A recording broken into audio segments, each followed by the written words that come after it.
अपने जीवन में मैं आगे तो बढ़ता रहा, लेकिन कुछ कमियां रही और वो कमी रही मेरी इंग्लिश। आज शायद ही कोई ऐसा शहर हो, शायद ही आज ऐसा कोई राज्य हो जहां पर मेरा पढ़ाया हुआ बच्चा एक सोल्जर से लेके एक ऑफिसर तक ना हो। लेकिन बात आती है कि मैंने अपने इंग्लिश को किस तरह से इंप्रूव किया। तरीका देखिए, मैं भी गाँव से था और मुझे भी जो भी डिफिकल्टीज मेरी लाइफ में रही इंग्लिश सीखने में, शायद वो आपके अंदर भी होंगी। और उसमें सबसे बड़ा जो कारण होता है वो आपके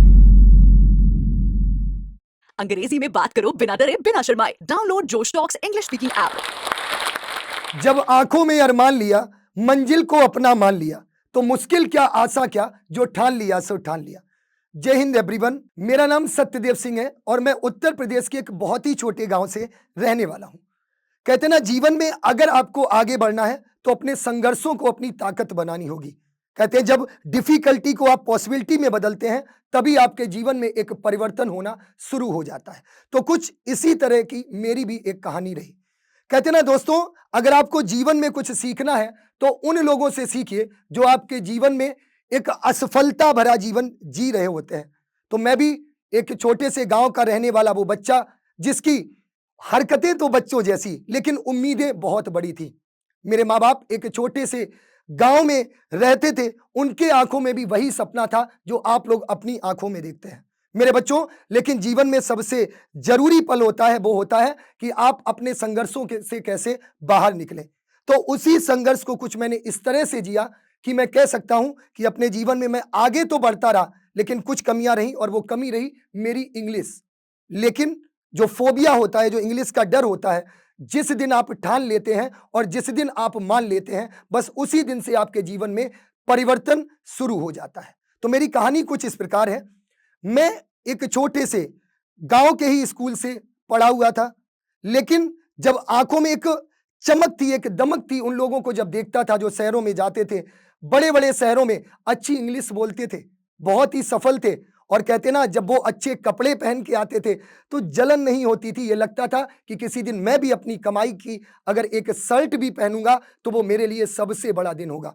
क्योंकि मैंने अपने माँ बाप को उन संघर्षों को करते देखा है कि मैंने कभी उनको नए कपड़े नहीं लेते देखे। दोस्तों, वो जीवन मेरे लिए एक संघर्ष भरा था, लेकिन मुझे एक सबक मिल रहा था, एक सीख मिल रही थी कि मुझे अपने जीवन में कुछ इतना बड़ा कर देना है कि आज भले ही मैं झोपड़ी में रह रहा हूं, लेकिन इस झोपड़ी को महल में तब्दील करने के लिए अगर मुझे अपनी जिंदगी का हर वो हिस्सा अगर कुर्बान भी करना पड़ा तो मैं करूंगा। तो बात आती है कि मैं एक गांव के जब छोटे से स्कूल में पढ़ता था, कई बार ऐसा हुआ जब मैं गांव में रहता था तो पढ़ाई के टाइम में मेरे अंदर एक इंग्लिश सीखने का जुनून था, एक जोश था।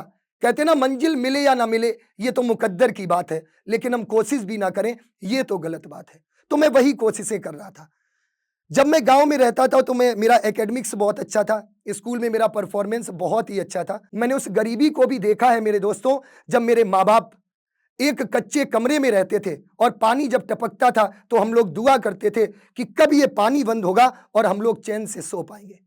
लेकिन उस दिन को बदलने की जिम्मेदारी मेरे कंधों पर थी, और जब मैंने उस जिम्मेदारी को निभाने की कसम खाई थी तो वो मुश्किलें क्या और वो ऐसी क्या चीज जो मुझे रोक रही थी, तो वो सिर्फ और सिर्फ मेरा कुछ बड़ा करना, या मैं ये कहूं कि मुझे वहां पर गाइडेंस की कमी थी। लेकिन जीवन में याद रखना मेरे दोस्तों, आप कितना भी बड़ा करें, हर उस बड़े व्यक्ति के पीछे सिर्फ एक ही चीज होती है, उसकी खुद की मेहनत। और जब उस मेहनत में आपके दम होती है तो खुदा भी आपको खुद अपने आप मंजिल तक पहुंचा देता है।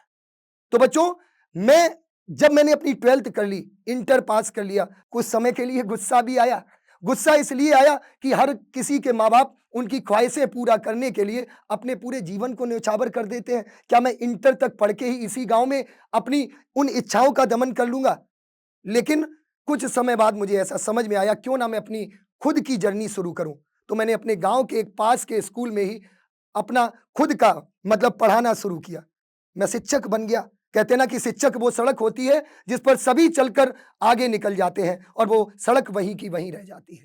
मैंने उस जगह पर 4 से 5 साल काम किया, लेकिन 5 साल बाद मुझे ऐसा लगा कि मैं मेहनत तो बहुत कर रहा हूं, लेकिन मुझे मेरी मेहनत के अनुसार रिजल्ट नहीं मिल रहा है, परिणाम नहीं मिल रहे हैं। या मैं ये कहूं कि मेरी मेहनत में कोई कमी थी, या फिर मेरे बॉस मेरी मेहनत को समझ नहीं पा रहे थे। तो मुझे एक धक्का सा लगा और मुझे लगा अब मुझे कुछ बड़ा करना है। तो मैंने उस चीज को गिव अप करने की कोशिश की, या मैं कहूं कि मुझे छोड़ना है। मैं गांव से अपने शहर की तरफ निकला।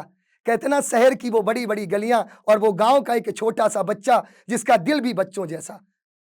परिवर्तन तो निश्चित था, क्योंकि जो दिल में आग लगी थी, जो सीने में आग लगी थी, वो आग एक दिन मसाल के रूप में तो जलनी ही थी। फिर मुझे एक जगह से कॉल आता है, ऑनलाइन प्लेटफॉर्म एग्जामपुर, कि आपको यहां पर टीचिंग करनी है। उसी दौरान मैंने एक बुक लिखना शुरू किया।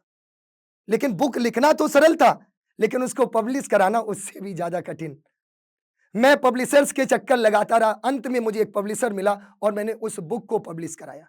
किताब बहुत बड़ी बात लिखना नहीं है, लेकिन इंग्लिश में किताब लिखना, और उस बच्चे के लिए जिसके परिवार के ही एक व्यक्ति ने कह दिया हो कि तू बहुत बड़ा अंग्रेज बना घूम रहा है। खैर, उसको भी मैंने अपना एक हिम्मत बनाई, और जब उस बुक को लोगों ने उसकी सराहना की, उसकी एप्रिसिएशन की, तो मुझे एक हिम्मत मिली, एक किक मिली कि नहीं, आई कैन डू इट। क्योंकि impossible says I am possible. Impossible खुद कहता है कि आप पॉसिबल बना सकते हैं।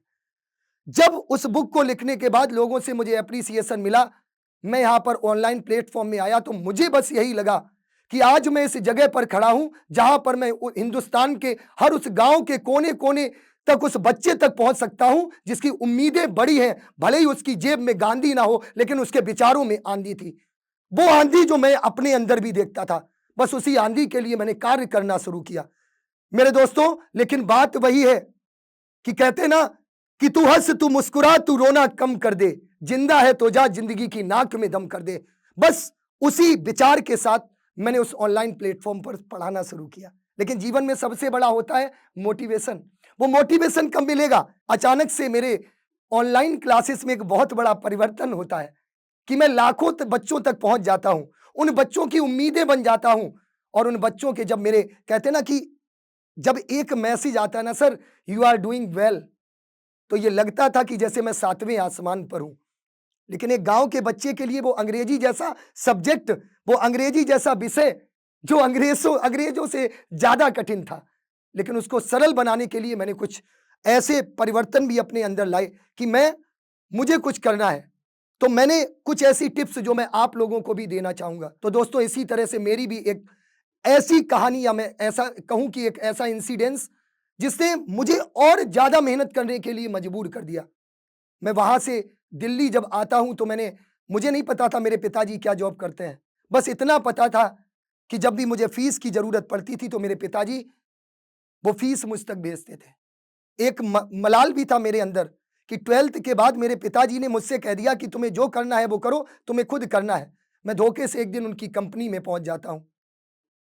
जब मैंने देखा उनको, उनकी कंपनी में जॉब करते एक व्यक्ति 35 किलोमीटर साइकिल चलाकर 6-7 हजार रुपए की नौकरी करता है, 12-12 घंटे उस फ्लैट पर खड़े होकर उन स्वेटर को बुनता है। उन स्वेटर की बुनाई ही मेरे दिल में चुभ गई। मैंने उसी दिन बस सोच लिया था कि अब मान लिया था और ठान लिया था कि अब कुछ भी हो जाए, मैं अगर अपने पिताजी को सुख नहीं दे सकता, तो अब कुछ ऐसा करूंगा कि वो परेशानियां कहीं ना कहीं आगे सुख में तब्दील हो जाए। तो एक कहते ना कि आंखों में आप अगर सच में अगर आपने अपने जीवन में परिवर्तन देखना चाहते हैं, तो अपने उन माँ बाप की आंखों में देख लेना दोस्तों, जो माँ बाप आपके सपनों के लिए जीते हैं। तो बस वही कुछ ऐसा रहा कि मैंने जब उनको देखा, तो वहां से भी एक मेरी जिंदगी में एक बहुत बड़ा परिवर्तन रहा। लेकिन बात आती है कि मैंने अपने इंग्लिश को किस तरह से इंप्रूव किया। इंग्लिश में ऐसा मैंने किस तरह से परिवर्तन किया जिससे कि मैंने इंग्लिश को अपना इंप्रूव करके आज शायद ही कोई ऐसा शहर हो, शायद ही आज ऐसा कोई राज्य हो जहां पर मेरा पढ़ाया हुआ बच्चा एक सोल्जर से लेके एक ऑफिसर तक ना हो। शायद ही आज कोई शहर हो जहां पर पढ़ाए हुए हजारों बच्चे मुझसे कनेक्ट होकर अपने उन मंजिल तक पहुंच रहे हैं, जो मंजिल मेरी अधूरी सी रह गई थी। क्योंकि मुझे भी अफसर बनना था। अफसर तो बनना था, अवसर कम मिले, लेकिन उन बच्चों को अवसर मैंने दिया अपनी उस टीचिंग के माध्यम से। तो उन परिवर्तन के लिए मैं इतना ही कहूंगा कि इंग्लिश अगर आपको सीखनी है, सबसे पहले ऐसा नहीं है कि किताबें आपके इंग्लिश को इंप्रूव नहीं कर सकती। कहते हैं बुक्स आर रियल फ्रेंड्स, किताबें आपकी सच्ची मित्र होती हैं। तो मैंने भी किताबों को मित्र बनाया और मैंने उससे सबसे पहले अपने बेसिक्स क्लियर किए। लेकिन सबसे जरूरी होता है इंग्लिश सही करने का तरीका। देखिए, मैं भी गांव से था और मुझे भी जो भी डिफिकल्टीज मेरी लाइफ में रही इंग्लिश सीखने में, शायद वो आपके अंदर भी होंगी, और उसमें सबसे बड़ा जो कारण होता है वो आपकी होती है हेजिटेशन, जिसको आप हिचकिचाहट कहते हैं, है ना। आप समझ तो लेते हैं लेकिन बोल नहीं पाते हैं, आप रिप्रेजेंट नहीं कर पाते हैं। तो मैंने सबसे पहले अपनी ग्रामर पे वर्क किया। मैंने जितने भी बेसिक थे, जितने भी कॉन्सेप्ट थे, आज यूट्यूब पे आपको हजारों लाखों वीडियो मिल जाएंगे। मैंने यूट्यूब की भी मदद ली, लेकिन मैंने किताबों की भी मदद ली और उन सारे बेसिक्स को पहले क्लियर किया, फिर अपनी प्रैक्टिस में उन चीज़ों को लाया। क्योंकि इंग्लिश अच्छी करने के लिए सबसे ज़रूरी होता है आपके दो पोर्शन बहुत अच्छे होना। एक तो आपका ग्रामर स्किल और दूसरा आपका वोकैब। तो आप इन दोनों पे अगर आप ध्यान देते रहेंगे, डेली आप उसमें प्रैक्टिस करते रहिए। और टॉपिक वाइज हमारे साथ ये होता है ना कि हमने नाउन के बाद डायरेक्ट एडजेक्टिव पर पहुंच जाते हैं, एडजेक्टिव के बाद डायरेक्ट कंजंक्शन पर पहुंच जाते हैं। आप एक टॉपिक का पूरा बेसिक क्लियर करिए, उसके बाद आप जैसे ही उसकी प्रैक्टिस करते हैं आपके कॉन्सेप्ट क्लियर होने लगते हैं। बच्चों, एक सबसे बड़ी प्रॉब्लम होती है कि हम लोगों के लिए, गांव के बच्चे के लिए इंग्लिश एक बहुत बड़ा फोबिया होता है। तो उसके लिए क्या टिप्स हो सकती है कि आप अपनी इंग्लिश अच्छी करें। मैं टिप्स यहां पर बता क्यों रहा हूं, क्योंकि मैं डेली लाखों बच्चों से कनेक्टेड करता हूं, वो भी जो गांव से रिलेट करते हैं। तो सबसे बड़ी प्रॉब्लम आती है कि सर मुझे इंग्लिश बोलना नहीं आता। देखिए, बोलना एक होता है कि आप कहते हैं सर मुझे इंग्लिश सिखा दीजिए, तो इंग्लिश लर्न नहीं कराई जा सकती, सिखाई नहीं जा सकती। आप जब बोलेंगे तभी आप सीख सकते हैं। अब उसके लिए आप करेंगे कैसे, कैसे बोलेंगे? तो सबसे पहली बात है कि आप अपना ग्रामर अच्छा करिए। मैंने जैसा आपको बताया था कि टेंस पे आप अच्छे से वर्क करिए। जब आप टेंस पर अच्छे से वर्क करते हैं तो होता क्या, फिर आप खुद से बोलना शुरू करिए। मैंने कहा ना कि खुद से बड़ा कोई दोस्त नहीं हो सकता।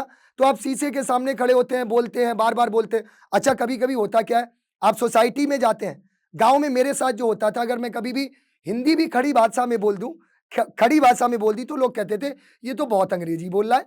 तो हमें उस चीज को एक तरफ रखना होगा, क्योंकि सीखना हमें है, ना कि लोगों को सीखना है। आप उस कंडीशन में क्या करेंगे, आप बोलिए, आप वहां पर हेजिटेट मत होइए, आपको बोलना है, लगातार बोलना है। और कोशिश करिए कुछ ऐसे दोस्त भी बना लीजिए। जैसे बहुत से बच्चे कहते हैं कि सर मुझे अपनी गर्लफ्रेंड को प्रपोज करना है, तो मैं कैसे बोलूं? तो ये तो सबको आता होगा आई लव यू, है ना। वो तो आप बोल लेते हैं, वो कैसे बोल पाते हैं? क्योंकि आपके अंदर उस समय हेजिटेशन नहीं होती है। सामने वाले के लिए आपको लगता है कि भाई वो तो मानी जाएगी। तो जिस दिन आपको ये लगने लगे ना कि आप खुद के लिए मान गए, खुद आप बोल सकते हैं, दूसरा क्या सोच रहा है ये कभी भी मायने नहीं रखता। तो बस आपको क्या करना है, सबसे पहले आप कहीं पर भी सोसाइटी में जाते हैं, अगर कोई इंग्लिश में बोल रहा है तो आप भी कोशिश करिए कि आप उससे इंग्लिश में बात करें। हो सकता है आप पहली बार में गलती करें, हो सकता है दूसरी बार में गलती करें, लेकिन पहली बार की अपेक्षा दूसरी बार में आप गलतियां कम करेंगे, तो हम उस चीज को लगातार फिर कॉन्फिडेंस में ले आते हैं। तो ये भी एक इंप्रूव करने का तरीका है। एक तरीका और होता है, हमारे अंदर क्या होता है, आपने अपने बॉस को देखा होगा या आपके आसपास कोई भी सीनियर्स है, जब वो आपके सामने इंग्लिश बोल रहे होते हैं तो बहुत सी गलतियां करते हैं, लेकिन वो गलतियां आपको समझ में नहीं आती हैं, या फिर हम यूं कहें कि उनको आपके सामने क्यों नहीं हेजिटेशन होती, क्योंकि उन्हें लगता है कि वो जो कुछ भी बोल रहे हैं वो सही बोल रहे हैं, आप उनसे जूनियर है। तो आप जब भी बोलते हैं तो आप ये मान के चलिए आप जो बोल रहे हैं वो सही बोल रहे हैं, बस वहीं से आपके अंदर परिवर्तन शुरू हो जाएगा। कहते हैं ना कि हमें इंग्लिश स्पीकिंग भाषा के आधार पर ही हमें जॉब मिलती है, भाषा के आधार पर ही नौकरी मिलती है, सब्जेक्टिव नॉलेज के आधार पर हमें जॉब नहीं मिलती है। तो बच्चों, सबसे जरूरी होता है कि आपको बोलना तो पड़ेगा, सीखना तो पड़ेगा। और कहते हैं ना, when you learn then you can remove L. जब आप लर्न करते हैं तभी एल हटाकर अर्न कर सकते हैं। तो आप सीखेंगे कैसे? आप एक बच्चे का उदाहरण ले सकते हैं। जब एक बच्चा जो 2 महीने का या 3 महीने का होता है, तो वो स्टार्टिंग में बोलना शुरू करता है। बोलना कैसे? उस अपनी रोने की आवाज से, रोने की आवाज से वो फिर अपने तोतलेपन पर पहुंचता है, और तोतलेपन पे लगातार वो उसको बोलता रहता है। लेकिन उसके अंदर एक चीज नहीं होती है कि उसको सामने वाले क्या कहेंगे। एक सबसे बड़ी बात, उसको पता है कि उसको सीखना है, या हम यूं कहें कि उसको पता है कि वो जो भी बोल रहा है वो सही बोल रहा है। तो आप जब कोई चीज लगातार करते हैं, बार बार करते हैं, तो आपके अंदर परिवर्तन अपने आप आ जाता है। तो आपको क्या करना है कि आप इंग्लिश अगर बोल रहे हैं तो आप उसको बोलना शुरू करिए। हो सकता है स्टार्टिंग में आपके मिस्टेक्स हों, लेकिन बाद में धीमे धीमे जैसे ही आप कंटिन्यूअस वो बोलते रहेंगे तो वो गलतियां अपने आप खत्म हो जाती हैं। ये एक बोलने का, या हम कह सकते हैं कि सीखने का एक सबसे बड़ा तरीका होता है। देखिए, डॉक्टर एपीजे अब्दुल कलाम जी ने कहा था कि right is right if nobody is following it, wrong is wrong if everybody is following it. सही सही होता है चाहे कोई भी फॉलो ना कर रहा हो, गलत गलत होता है चाहे पूरी दुनिया फॉलो कर रही हो। तो सीधी सी बात है, स्पीकिंग भी आपके लिए कुछ इसी तरह से है। आपको बोलना पड़ेगा। शुरुआत में आप गलत हो सकते हैं, लेकिन बाद में वही गलती आपकी धीमे धीमे रिमूव हो जाएगी। तो आपको अगर अपनी पर्सनालिटी, अपने व्यक्तित्व को निखारना है, अपने लीडरशिप को निखारना है, और सबसे बड़ी बात है कि आप लोगों को अगर इन्फ्लुएंस करना चाहते हैं, प्रभावित करना चाहते हैं, तो आपको अपनी इंग्लिश स्पीकिंग पे वर्क करना पड़ेगा। तो अगर आप वर्क करना चाहते हैं तो आपको कंटिन्यूअस बोलना भी पड़ेगा, और एक समय बाद आपकी वही कंटिन्यूटी अपने आप चीजों में अच्छी स्पीकिंग में तब्दील हो जाएगी। तो बच्चों, मैं लास्ट में सिर्फ इतना ही कहूंगा कि तू खुद की खोज में निकल, तू किस लिए हताश है, तेरे वजूद की समय को भी तलाश है, समय को भी तलाश है, और तू खुद है जो तेरा खुद से युद्ध है, खुद के विरुद्ध है, और इस युद्ध में तू ही सारथी है और तू ही योद्धा है। अपनी उन सारी परेशानियों को एक तरफ रखकर सिर्फ और सिर्फ अपनी मंजिल पर फोकस करिए। एक दिन मंजिल ही आपका सबसे बड़ा कारण बनेगी कि आप इतिहास में लिखें। क्योंकि आप जोश टॉक्स देख रहे हैं तो जाहिर सी बात है कि आप अपनी जिंदगी में कुछ बड़ा करना चाहते हैं और वो सारे स्किल्स सीखना चाहते हैं जिनसे आप अपने सपने पूरे कर सकें। और आपके इन्हीं सपनों को पूरा करने में मदद करता है जोश टॉक्स का इंग्लिश स्पीकिंग ऐप, जिसमें हम आपकी मदद करते हैं उन सारे स्किल्स को सीखने में जिनसे आप बाकियों से आगे बढ़ सकते हैं। चाहे इंग्लिश बोलने में कॉन्फिडेंस और फ्लुएंसी की कमी हो या पर्सनालिटी डेवलप करने में परेशानी हो रही है, इस सब के लिए आपको वन स्टॉप सॉल्यूशन हम देना चाहते हैं और इसका नाम है जोश टॉक्स इंग्लिश स्पीकिंग ऐप। तो इंतजार किस बात का है? आज ही डाउनलोड कीजिए जोश टॉक्स इंग्लिश स्पीकिंग ऐप और अपनी सक्सेस की तरफ एक नया कदम बढ़ाइए। Click the link now.